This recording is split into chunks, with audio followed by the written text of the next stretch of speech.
हिंदू धर्माच्या परंपरेमध्ये सूर्यदेव हे पंचदेवतांपैकी एक प्रमुख मानले गेले आहेत. भगवान श्री गणेश, भगवान विष्णू, देवी दुर्गा, भगवान शिव आणि भगवान सूर्यनारायण. सूर्यदेव असे आहेत की ते रोज सकाळी प्रत्यक्ष आपल्याला दर्शन देतात. असं म्हणतात, सूर्यदेव रोज सकाळी त्यांच्या तेजस्वी रथावर विराजमान होऊन आकाशात भ्रमण करतात. जसे सूर्यदेव तेजस्वी आहेत, तसा त्यांचा एक अद्भुत परिवार देखील आहे.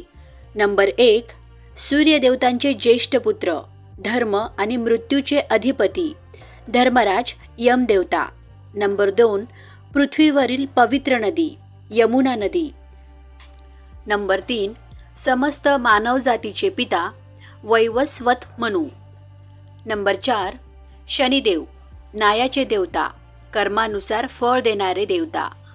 नंबर 5, तीव्र प्रवाह असलेली पवित्र नदी ताप्ती नदी. नंबर 6, भविष्यातील मन्वंतराचे मनू म्हणजेच सावरिणी मनू. नंबर 7, अश्विनी कुमार, देवांचे वैद्य, आरोग्य, उपचार आणि आयुष्याचे अधिपती. नंबर 8, सूर्यदेवांचे धाकटे पुत्र, घोडेस्वार देवता, तेजस्वी आणि पराक्रमी रेवंत.